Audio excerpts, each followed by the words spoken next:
Hello, it's Sam, coming to you from rainy Portland, Oregon. Relatively Prime could not have been made if 340 incredible people had not backed it on Kickstarter. In particular for this episode, I'd like to thank Paul Wright, Jackie Gast, Jacob Friedman, Jacob Haller, and Benjamin R. Harrison, as well as my Kickstarter producers Daniel Murphy and Edmund Harris.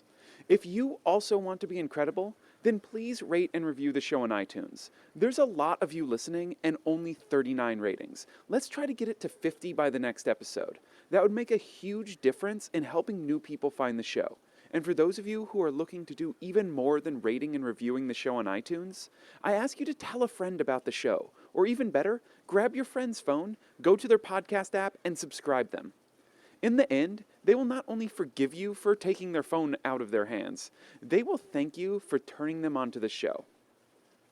And before we get to the stories this week, I want to tell you about Exatext posters.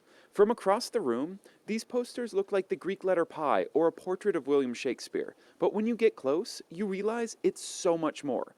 Like nearly 6 million digits of pi, or all of Shakespeare's plays and poems, all in an 18 by 24 inch frame. These are truly beautiful works of typographic art. And plus, they're a huge space saver. Have you seen a complete collected works of Shakespeare? It's not small. You can find more at exatextposters.com. That's EXATEXT posters.com. And now, for the new episode of Relatively Prime, Mathematistan. With respect to John Adams, and I jumped to his son because in a letter to an official at Harvard sent word that his son was pretty well versed with mathematics. He studied algebra.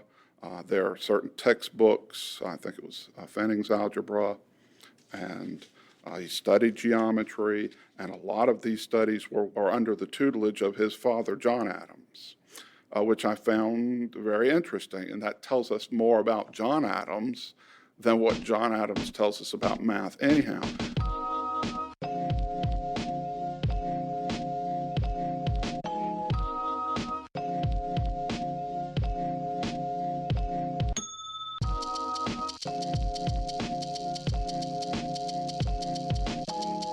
This is Relatively Prime, politics in the mathematical domain. I am Samuel Hansen.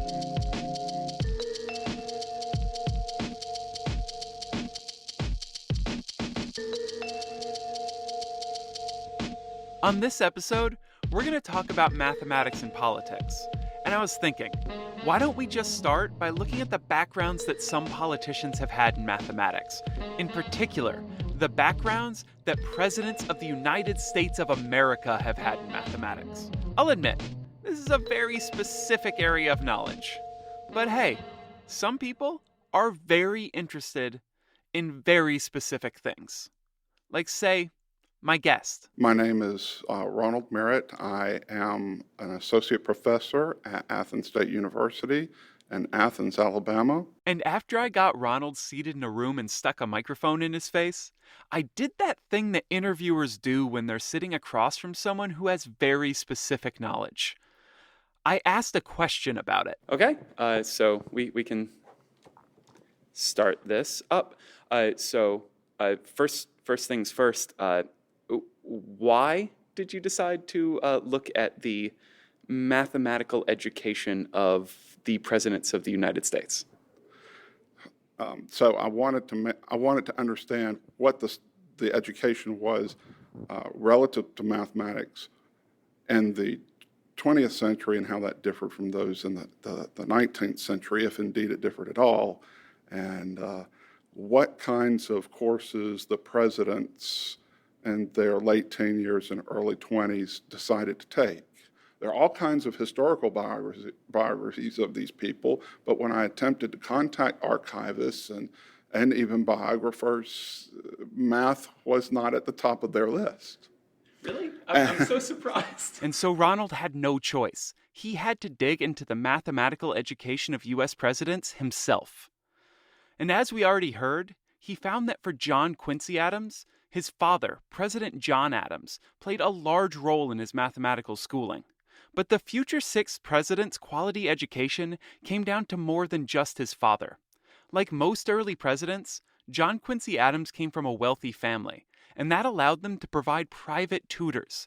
And it was those things combined, the tutors and the father, which allowed the elder Adams to write a letter to Harvard bragging that his son's mathematical education went all the way up to differential calculus. But that's enough about Adams. Let's jump forward a couple of decades and talk about a much less recognizable name. James Knox Polk. Polk was probably born in North Carolina, maybe just across the border in Tennessee, but definitely in the Appalachian Mountains.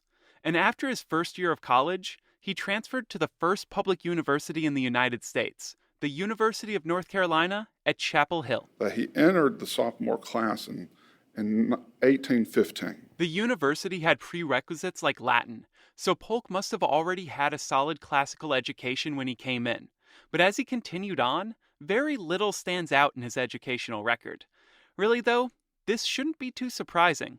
As for most people, Polk is just not thought of as being that interesting. He was reported, at least by an author known by the name of Nixon, to have an uninteresting biography by other biographers. There's not much to say about James K. Polk as far as presidents are concerned, but as far as a mathematician and one who studies people who studied mathematics, I find that what I found in the actual written record to be quite fascinating. What the written record has said, and this came from the Office of Records, it was reported that he graduated from the University of North Carolina with highest honors in mathematics and in the classics. And I thought, well, now classics, that's great. But how often do we see in the record that a president graduated with honors in mathematics or having taken much mathematics at all? The answer, at least according to Ronald's research, is not often. Mathematics just doesn't seem to be the focus for people who are aiming to become president, which really isn't that surprising. When you look at past presidents, there's a lot of lawyers among the bunch, along with a few economics and business students, all of which really do sound much more like stepping stones to political office than a degree in mathematics.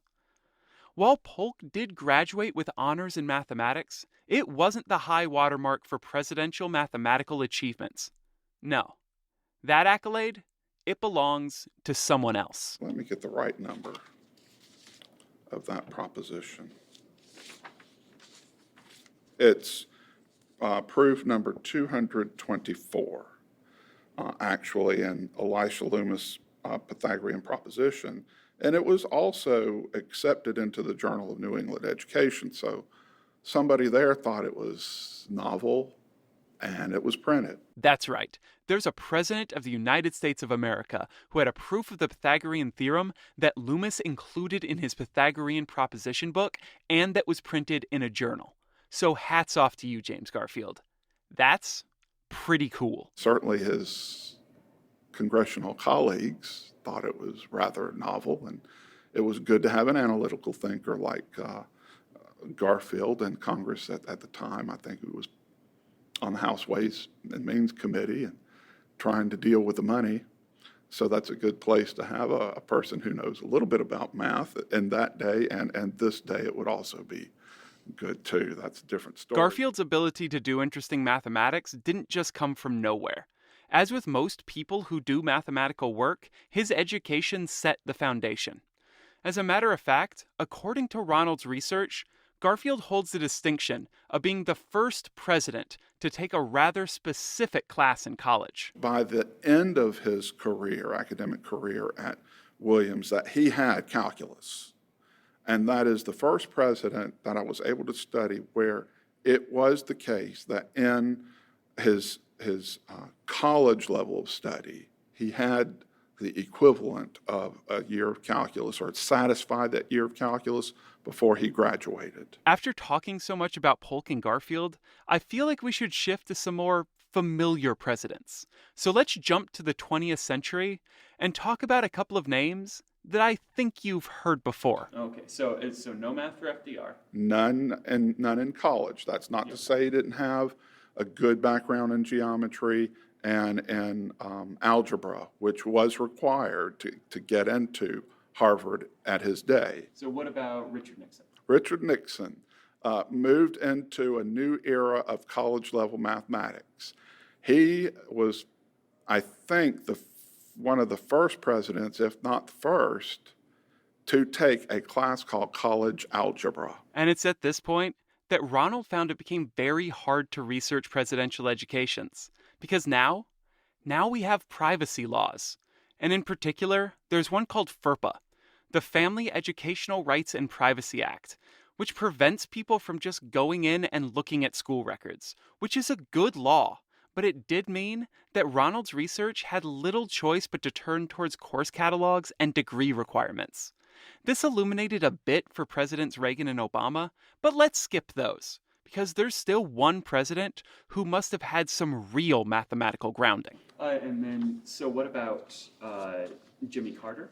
Jimmy Carter went to several colleges, three of which for his undergraduate. He started out at Georgia Southwestern College, and I don't know why he left Georgia Southwestern College, but he ended up at the Georgia Institute of Technology, Georgia Tech, and he stayed there a year and studied enough mathematics in order to gain entrance into the U.S. Naval Military Academy. And he graduated from there in 1946. So he had to have enough math in order to get in there, and certainly enough calculus. Now, this is just supposition on my part because he's still alive and FERPA protects him. He doesn't have to release these things, these transcripts. So I'm just making a conjecture on my part that in order to do graduate work in reactor technology and nuclear physics, he probably had to have at least through Calculus 2. So here is Jimmy Carter, James Garfield taking Calculus 2 about 60 years apart. I really find this gazing into the mathematical background of presidents fascinating. Since I first talked to Ronald, I haven't stopped wondering if the amount of mathematics presidents may or may not know affects how they govern. I know I'm super prejudiced here, but I can't help but feel that an understanding of mathematics has to make you a better president. But then again, I also think it would make you a better proofreader, a better comedian, a better barista, a better executive, a better author. Really, I just think it'll make you a better anything. And instead of me just continuing to list all the jobs that could be done better with an understanding of mathematics, let's get to our next story, which is a complete course reversal from this one. Instead of talking about how mathematics has affected politics, we're instead going to talk about how politics has affected mathematics.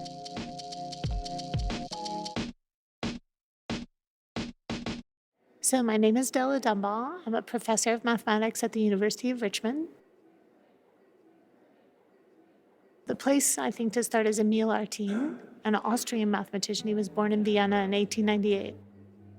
In 1929, he married his former student, Natalia Jasny. When the Nazis and Hitler assumed control in 1933, they're going to define what it means to be non-Aryan, and she's going to fall into that category. Just imagine this moment. In 1934, Emil Artin had to sign a document that declared that his wife was non-Aryan. In the mid-1930s, he began to have some restrictions put on his mathematical life by the German government. He wanted to travel to the International Congress of Mathematics in 1936 in Oslo, but the German government prevented him from going. He was also invited to give a series of lectures at Stanford University. He was prevented from going. He doesn't publish for 10 years. So here he had been extremely prolific, solved a very important theorem, and then for 10 years he doesn't publish. So Solomon Lefschatz, who was president of the American Mathematical Society, went to the president of Notre Dame and asked him to make a position for Emil Artin on their faculty. The Artins, they had 2 children at the time. They left Germany and came to America.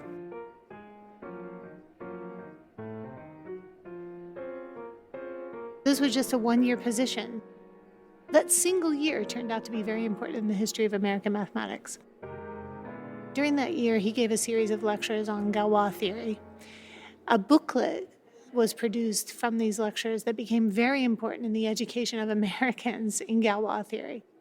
173 miles south of Notre Dame is the University of Indiana, and they heard about Emil Artin being there and knew that he was on a temporary position. Their math department went to their dean and asked, hey, here's this really great guy, really unbelievable mathematician. Is there some way we could create a position for him?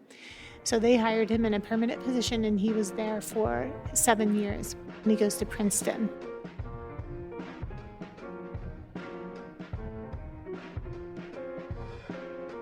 While he was at Princeton, he was very productive and prolific.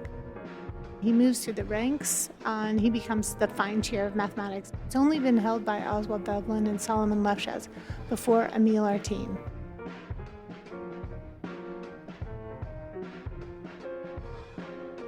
In the mid-1950s, he decides to go back to Germany for 1 year. As a sort of sabbatical, he ends up deciding that he would like to return to Germany. So he comes back to Princeton for 1 year, and then he goes back to Germany permanently. In America at this time, he's 60, 61. He's an older man being surpassed by younger mathematicians. In Germany, he's really considered a hero in many ways, very celebrated. So it's a very different type of situation. Okay, and so then how did the Boxer Rebellion affect American mathematics? So the indemnity that America and subsequently other countries returned to China, it had the stipulation that the Chinese would come and study in America.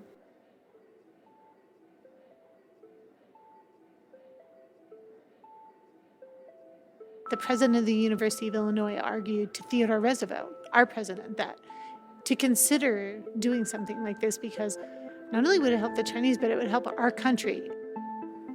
One of the early Boxer scholars was Yang Ke-shun. He was a mathematician who went and studied with Leonard Dixon at the University of Chicago. At the time, Leonard Dixon was one of America's strongest algebraists and number theorists. He had just turned his attention to studying a very famous, very old problem in number theory called Waring's problem. Yang Ke-shun is his first student who studies this, the first of many. But then Yang Ke-shun studies with him and goes back to China. Now he's back in China. Here's Hua Luogang, who comes from a very rural area in China. He has no formal education, but he's come to the attention of Yang Ke-shun and Tsinghua University by way of an article he submitted on number theory. Number theory was and still is perhaps the only branch, but one of a few branches in mathematics that you can teach yourself. Yang Ke-shun suggested this problem to him, suggested he work on it. Instead of sending him to study with Dixon, he said, I really think G.H. Hardy's method is more interesting. So Hua Luogang spent 2 years there at Cambridge. Just his time at Cambridge, I won't exactly have the numbers right. He studied there for 2 years and I think published 10 papers, around 10 papers on Waring's problem, something like that. The University of Illinois created a very nice position for him in the 1940s. He came, stayed less than a year, and returned to China. What happens now is that Hua has gone back to China. He's a number theorist, a very pure mathematician. He's now at a mathematics institute. But he has his own political views, which stand in contrast to Mao's views. For him to survive, he's not going to be able to do number theory. He begins looking at applied mathematics and in particular looking at optimization problems for industry and was successful. So we as historians of mathematics have not studied this as much as I think it deserves. What happened to these other Chinese mathematicians? We know Hua Luogang started doing applied mathematics, but what about the rest of them?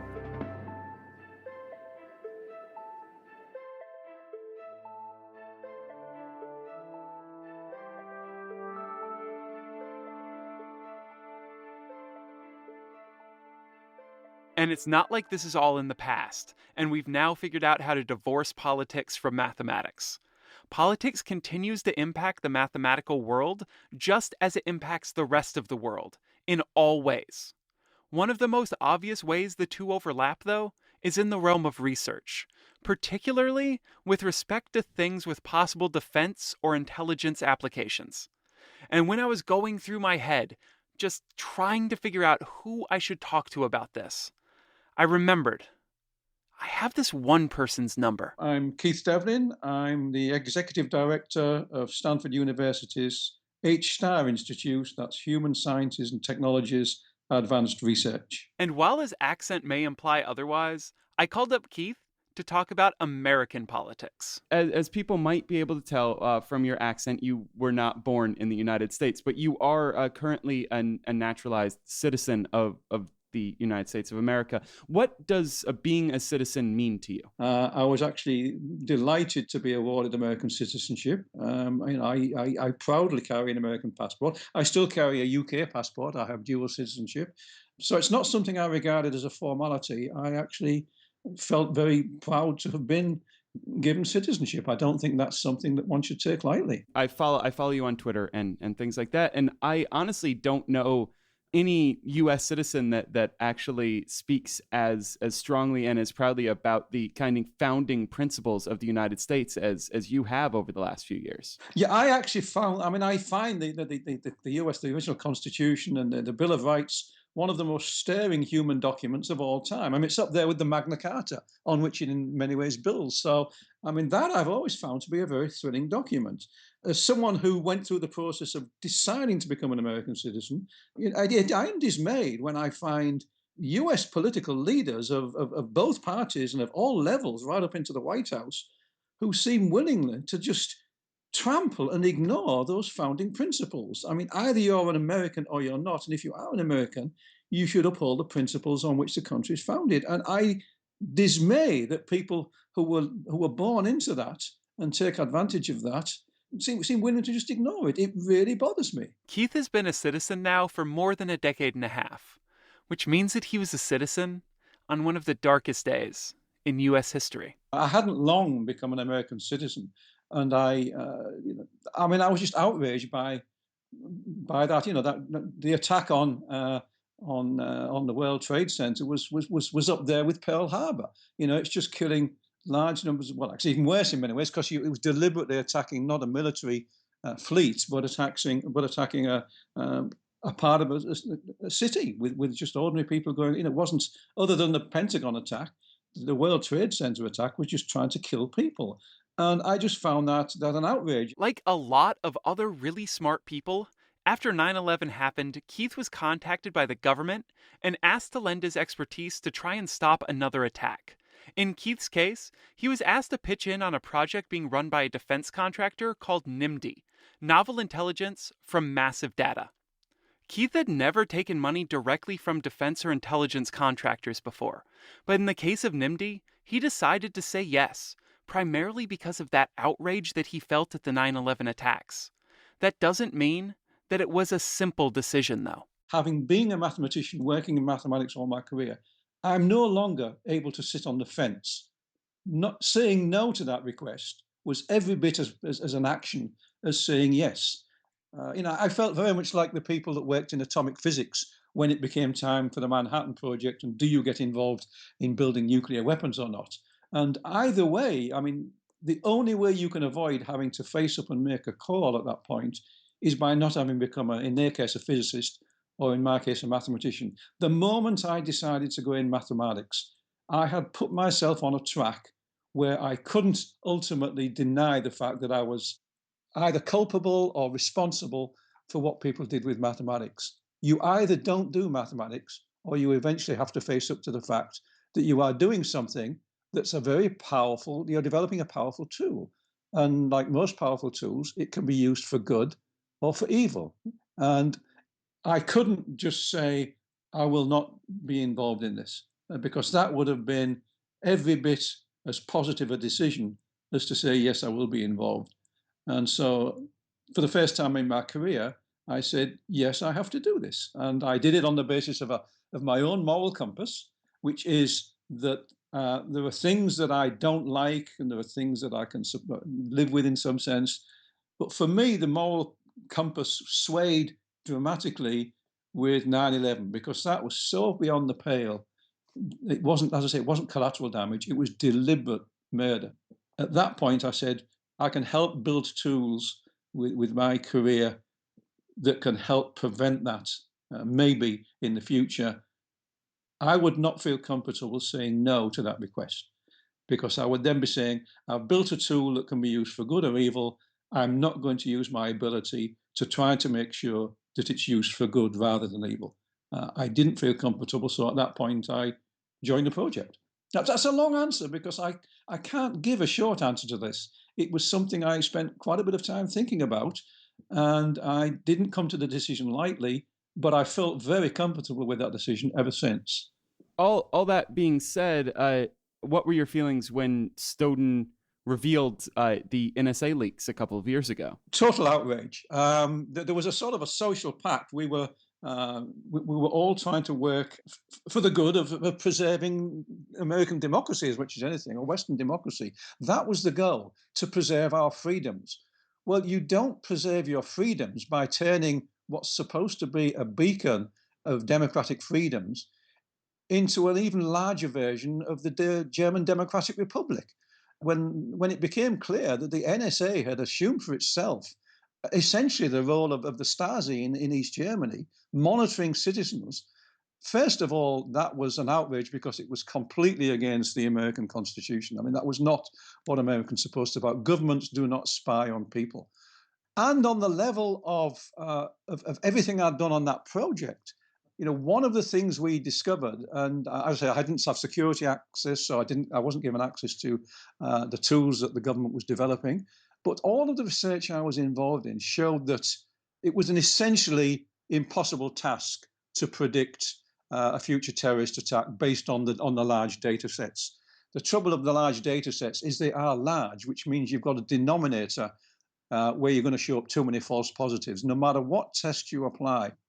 So applying powerful techniques, and I played a small role in helping to develop some of those techniques. Applying those techniques to the whole population not only is absolutely wrong from the point of view of the American Constitution, it's procedurally crazy because it weakens our ability to prevent future terrorist attacks. With that said, I really wondered how Keith would deal with the government calling him up tomorrow and asking for his help on another project. What would go into that decision? I think we have to have a very clear agreement articulated with the NSA or the CIA, whoever it is, that the work we do will not be used to subvert the American Constitution. I don't want to be complicit. I don't want to be complicit in surveilling American citizens. I just don't want anything I do to be involved in that.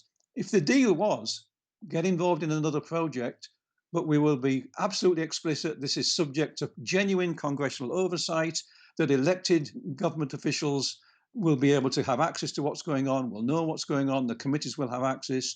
Any use of these tools will have to go through the appropriate court approval process of a public court. If all of that was back in the open, as it should be in an American society, in a democracy in general, if all of that's in the open, then I would be certainly willing to get involved again.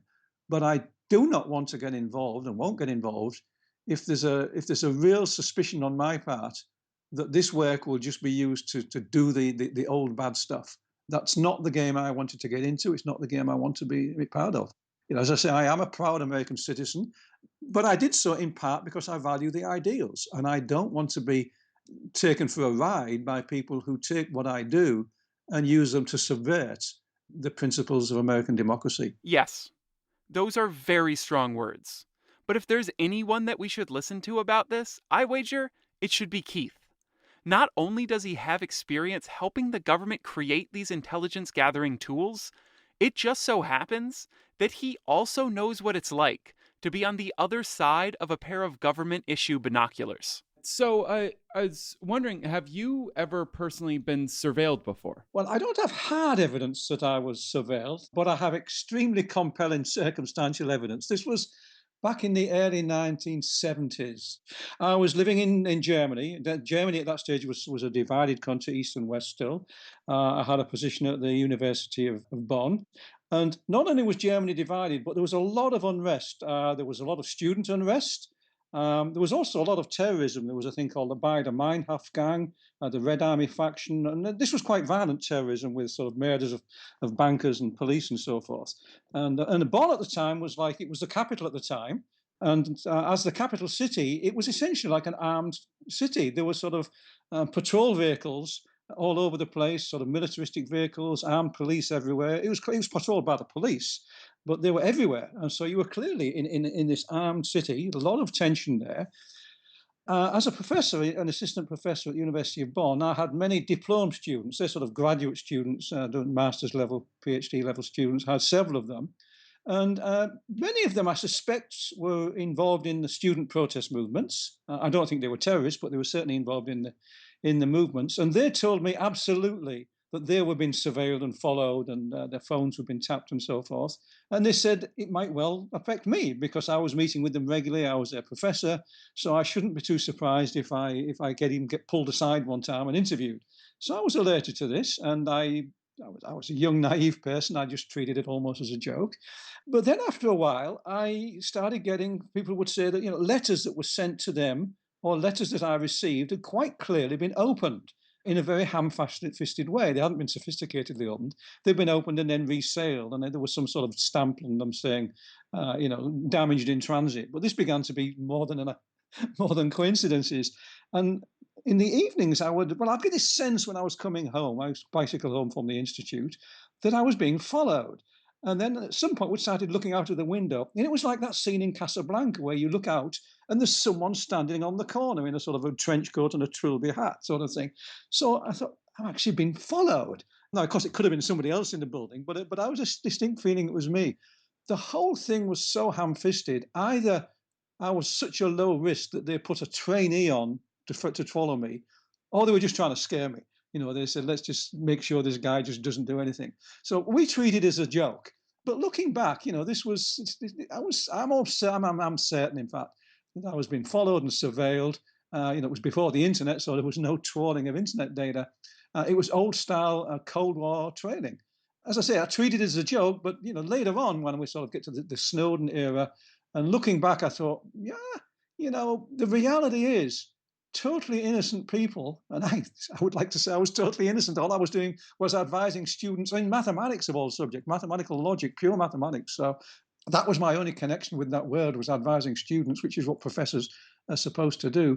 But looking back from the post-Snowden era, it became clear that it's extremely easy for any one of us to fall into the network of potential suspects and get sucked in. And when I think about it, if they'd continued to follow, I'm sure they could have found a whole bunch of things that when you put them together looks very suspicious. So I'm actually very sympathetic now to people who say that they've been essentially framed, perhaps not intentionally, but especially now we've got computers that search databases to the extent we do, it will be very easy to find bits of evidence that when you put them together can make someone look totally guilty. And looking back, I could imagine of how it could have been made.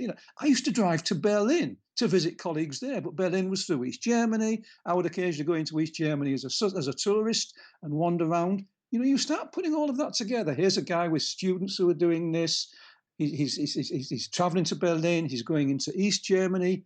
And, looking back, I think, wow, I mean, it would be so easy when you can gather lots of data and start connecting dots, even though the dots don't really connect, to create a profile. And for all I know, I still have a file in Germany with a question mark against it saying that I'm a suspicious person because they've got all this information. Well, Keith Evan, thank you so much for joining me today. You're very welcome. I hope I'm still a free man after this goes out on the web. Well, I hope so too, because if I'm the cause of that, I'll be very sad. Me too. I have to say, on one hand, I really do hope that the government doesn't come for Keith. But on the other, it would be a sign that this show has real power. So, well, come what may. We have one story left, and after some of the heavier stuff that's been on this episode, I really wish that I could tell you that what I have left is heartwarming and soul-lifting. But sadly, I can't do that. I can guarantee that it's a lot more mathy, if that helps. But that being said, we are going to have to start with a political definition. So gerrymandering is drawing the district boundaries in order to diminish the power of your opponent. So there's different techniques such as splitting and packing. So splitting would be to take your opponent's voters and split them among different districts so that they have less voting power, versus packing is packing them into one or just a few districts. That way they win in those districts, but then they have less power in the other districts. That was Christy Vaughn. When I spoke with her, she was an undergraduate at Duke, and now she's a graduate student at Princeton studying applied and computational mathematics. And as she made pretty clear in that clip, we're now going to talk gerrymandering. To give us a sense of just how dangerous gerrymandering can be, here's the chair of the math department at Grand Valley State University. I'm Jonathan Hodge. I'm the chair of the mathematics department at Grand Valley State University. And when I asked Jonathan about the dangers of gerrymandering, this is the example he gave me. Quick warning here for those of you who are sensitive to political engineering. I personally find this frightening as hell. We can imagine an example where we've got, say, 4 districts. And let's say we have 100 voters. And let's say there's 60 Democrats, 40 Republicans. Depending on how I draw those districts, I can make the 40 Republicans win 3 of the 4 districts. They've got to have a 13-12 win in those 3 districts, and then they lose by a landslide 24-1 in the remaining district. Or if I just allocate the Democrats and Republicans evenly, or I draw the districts in a way that allocates the 2 parties evenly, the Republicans wouldn't win a single district. You really can manipulate the outcome of an election by the way these districts are drawn. One of the ways that you do this sort of manipulation, as Christy mentioned earlier, is with a method that's called packing. There's one in North Carolina that's actually currently the subject of a lawsuit. That was Jonathan Hodge's colleague at Grand Valley State, mathematics professor David Austin. It's extremely skinny. It's maybe 120 miles long. It's very narrow everywhere, but in some places it's extremely narrow, like less than a mile wide in a couple of places. And if you look at it, the boundaries are just drawn, and it's just drawn in a crazy sort of way. And it's clear that that's probably an instance of packing, where the district's drawn in such a way that everyone in there comes from a similar background or is inclined to favor one political party, and it's just saying, okay, you can have that district, we'll take the rest. And the other main method? It's called cracking. This happened in Columbus, I believe in 2000, when the congressional districts were drawn. Right in downtown Columbus, 3 congressional districts essentially looked like a pie. So that separates out those voters into 3 separate congressional districts and potentially dilutes their influence in an election. We should probably take a step back here for a second and define some terms. As Christy mentioned, gerrymandering is the drawing of congressional districts for political gains. And actually, we should probably start first with defining congressional districts. A congressional district is a geographical area within a state where the residents vote together to elect a single person to the House of Representatives. And in 35 or so of the states, these districts are drawn by the state legislature, which means that every 10 years when the census comes out and the number of representatives across the states change, the party that's in power gets to draw the new congressional districts. And there's really not many federal regulations governing how these districts get drawn. The only real standard is that the population in each district in a state should be as equal as practical. There is also the Voting Rights Act, which blocks district lines which deny minority voters equal opportunity to, and this is a quote, practice in the political process and elect representatives of their choice.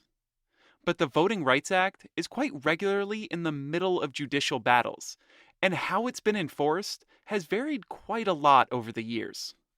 To really illustrate just how little regulation there is, only 23 states even require that their congressional districts be connected. That said, almost all congressional districts have been drawn in a connected manner. You may have noticed I keep saying this word, draw. And I don't know about you, but when I'm thinking in mathematical terms and the word draw comes up, my mind goes to geometry. And though I love to think of myself as this totally unique being, I know deep down I'm really not. So it's no huge surprise that geometry turns out to be one of the big tools which is used when investigating if a district has been gerrymandered. In particular, you could look at the geometric shape of a district and you could try to say, does this look like the district was engineered? And usually engineering would require a lot of choice or a lot of human involvement. Historically, there have been two geometric measures used to try and discern the amount of human involvement. The first looks at compactness. Compactness checks the ratio of the area versus the perimeter of a shape. An example of a highly compact shape would be a circle. It has a very high ratio of area to perimeter. For a shape with low compactness, think of a snowflake. There's a lot of perimeter, but not much internal area, so the ratio of area to perimeter would be really low. And so a district with low compactness that has a lot of perimeter, but not much area, it would, at least at first perusal, seem more likely to be an engineered shape. That is at least in part because one of the things that compactness checks for is how strange a shape is. Just by checking for districts with low compactness, we can find the shapes with strange-looking zigzagging boundaries. And while this alone does not indicate anything untoward, it is a starting point. The other starting point is checking a district's convexity. A shape is convex if you can draw a straight line between any 2 points in that shape, and the line never leaves the shape. So a circle is convex, but a circle with a pie piece taken out, think Pac-Man here. That is not convex. Since if you draw a straight line from Pac-Man's eye to, say, the bottom of his mouth, that line would have to go outside of Pac-Man. There's a lot of different tests which use these two ideas, compactness and convexity, to try and determine the likelihood that a district has been gerrymandered. Jonathan Hodge helped develop one called the convexity coefficient. So what the convexity coefficient measures is the probability that between two randomly selected points in the district, you will stay within the district if you draw a line between those 2 points. It turns out convexity is not one of the easiest things to measure. But with some help from computer simulations, Jonathan and his colleagues computed convexity coefficients for districts across the United States. What did you find a higher coefficient versus lower coefficient? What did the actual simulation show? Well, Wyoming's pretty high because it's a rectangle with one congressional district. So that would do. Yeah, Wyoming has a convexity coefficient of 1. On the other hand, if you look at average convexity coefficients in places like Maryland, you get fairly low coefficients. A lot of that, though, is due to the fact that the boundary of the state itself is very non-convex. That brings up an interesting point. Some states, especially those near the East Coast, have very strange borders like West Virginia, or exceedingly odd coastlines like Maryland. And these odd state boundaries can definitely bias compactness and convexity tests. And for people looking at gerrymandering, it turns out that they have to worry about more than just state boundaries. The population distributions in a state could also throw a spanner in the works. If I tweak the boundary of a district in a very low populated area, that's not going to have really much effect on the outcome of an election. On the other hand, if I make a small tweak in a highly populated district, that could make a big impact. Jonathan and his colleagues were quite aware of these problems while they were working on the convexity coefficient. And after accounting for them, Maryland did actually start to look better. But not all states fared so well. Other states, like North Carolina, things actually get worse if you adjust for the population and the boundary. That ignoring the state boundary and ignoring population, you actually get a better convexity coefficient, which suggests that the lack of convexity within the congressional districts in North Carolina, for example, is not just due to irregularities in the state boundary or the way the population happens to be distributed. it suggests that there's evidence of gerrymandering going on. Keep North Carolina and this potential evidence of gerrymandering in your head. We're going to be coming back to it. But before we do, let's talk about another gerrymandering test, this time with David. Once again, this test takes into account state boundaries and population distributions. But I will say, it has a way more fun name than convexity coefficient. So what you do in this case is you choose two random people in the congressional district, and you look at the length of two paths joining them.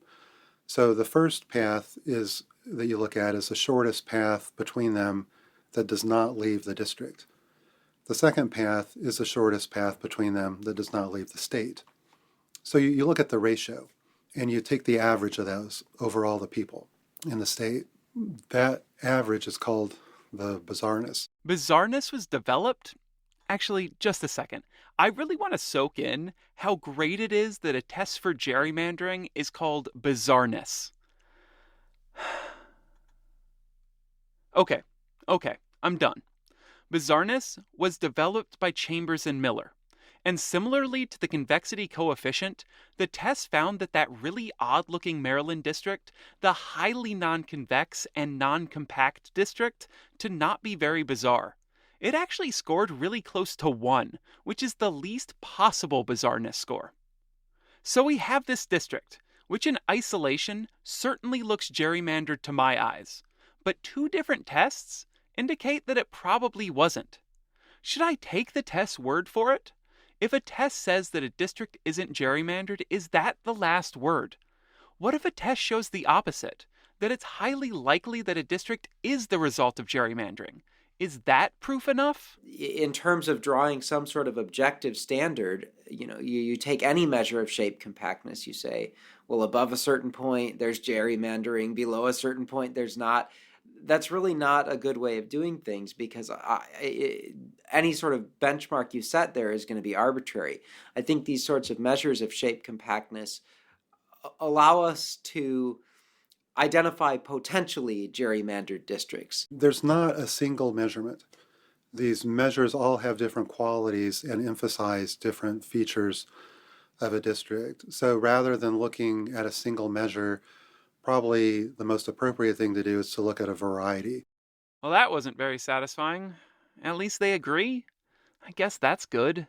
It's too bad that these geometric measures can't tell us for sure that a district has been gerrymandered. It is probably more believable than if they said they could, though. We all know the real world is not as cut and dry as the mathematical one. It does beg the question of what if we went beyond just geometry?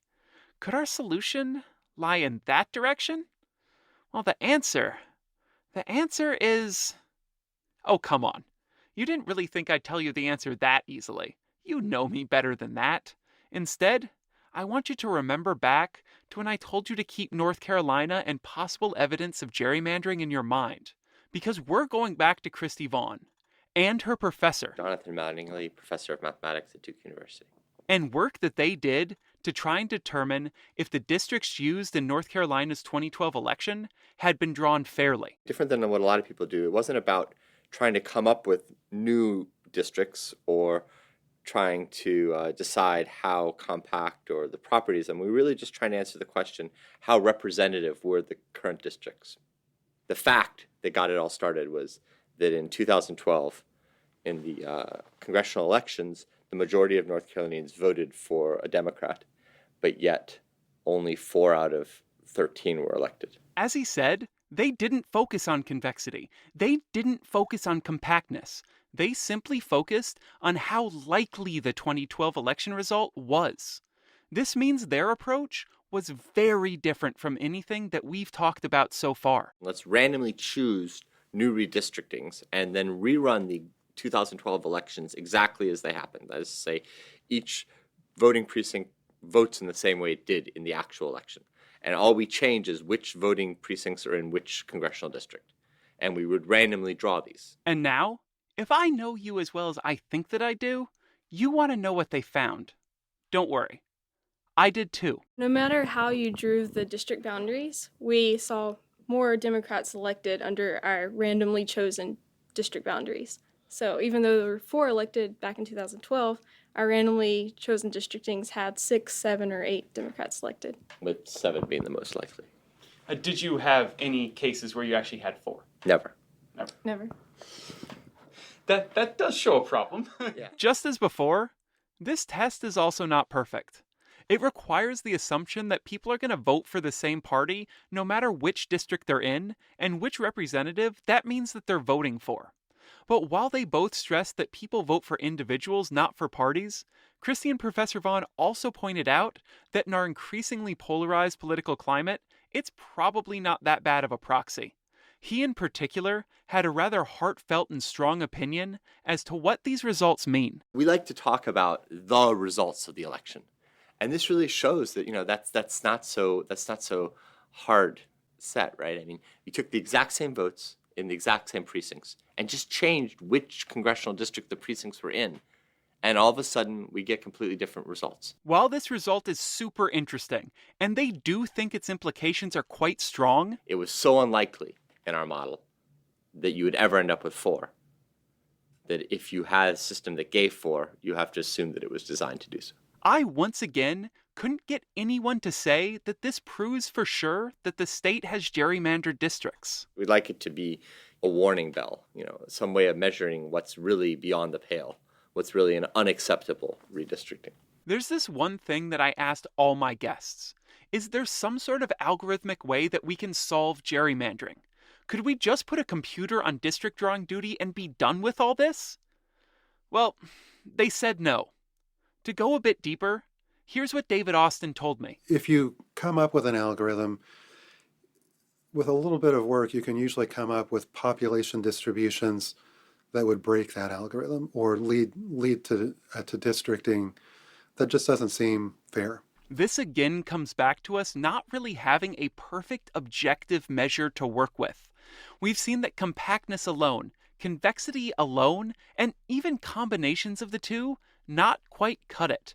And even when I decided to take this idea of the will of the people not being a single outcome, but a distribution of outcomes, very, very literally, there was still a problem that I probably should have thought of. So now I know that this is in no way what your research is, but this just popped into my head, so I'm going to suggest this as a possible political fix here. Do you have any feeling that maybe we should let people vote as they would vote and then do exactly what you did in order to decide the best way? I mean, that would work more in a parliamentary system, right? Yes. Where you're voting for a party. party. Where you're really voting for a party. I think in our current system, that's not really tenable. So what's the fix here? Personally, I don't know. I guess the nonpartisan committees that some states are now using to draw district lines are a good start, but to be fair, I'm not sure about them. I hope that some of the people that I talk to for this take a look into the districts that they've come up with soon, just so that we have a better idea. I don't like to say it, because I hate to admit this about any problem, but it doesn't look like mathematics can solve gerrymandering for us. Not that it has no role to play. We still need to be able to identify these potential problem districts somehow. Gerrymandering, it's this super scary problem. It took us centuries to just get to the point where everyone finally had the right to vote. And now thanks to gerrymandering, all of those votes, they aren't even worth the same amount. And that's just not right. A point that Jonathan Mattingly made very strongly. Just making sure that each person gets to vote is not sufficient to safeguard the democracy. If you don't want to take a mathematician's word on this, I totally get it. This is politics, not mathematics. And I don't listen to politicians when they tell me their opinions on the Riemann hypothesis. So instead, let's hear some words from a politician. There's a really good quote in Barack Obama's book, The Audacity of Hope. He says, "These days, almost every congressional district is drawn by the ruling party with computer-driven precision to ensure that a clear majority of Democrats or Republicans reside within its borders. Indeed, it's not a stretch to say that most voters no longer choose their representatives. Instead, representatives choose their voters." And there's really nothing that I have to add to that. But before I let you go, as a matter of journalistic due diligence, I asked all of my guests if they thought that the mathematical study of gerrymandering was driven by partisan goals. they said that it wasn't. And in Christy's case, it turns out that I was not the first person to ask her. One commenter was saying, "Oh, why didn't you do this back when the Democrats were in control?" And my response to that is that I wasn't an undergrad back then. So I'm undergrad now, so. Actually, she's a graduate student now. And all you gerrymandered districts, well, you better beware. Because what that means is that she has even more mathematical tools with which to find you. And you better believe, I want her to find you all. Hello, this is Randy from Gaithersburg, Maryland, and that's all the time we have for this episode of Relatively Prime. I would like to thank Ronald Merritt, Della Dumbaugh, Keith Devlin, Jonathan Hodge, David Austin, Christy Vaughn, and Jonathan Matley for appearing on the show. If you'd like to know more about them, please go to REL Prime and check out the notes for this episode. I also would like to thank the musicians Lowercase M, Ryan Weiss, Loco Flop, Gibson for the music that you've heard. You can find links for more music from them on relprime.com. Relatively Prime is a production of Acme Science and Samuel Hansen with support from all of the wonderful backers on Kickstarter, like me. If you'd like to help support Relatively Prime, head over to the website and click on the support button. Trust me, Samuel will be very happy that you did. You can also head over to iTunes, leave a rating and a review. That's how the algorithm decides the ranking, and the higher Relatively Prime is ranked, the more people will see the show. If you have any feedback or just want to say hello to Samuel, you can send him an email to his personal email account, samuel@acmescience.com. Finally, Relatively Prime is licensed with a Creative Commons Attribution Share-alike license. Please feel free to remix Samuel's voice to say whatever you like, as long as you say that those words originally came from Relatively Prime. Thank you for listening and have a matherific week.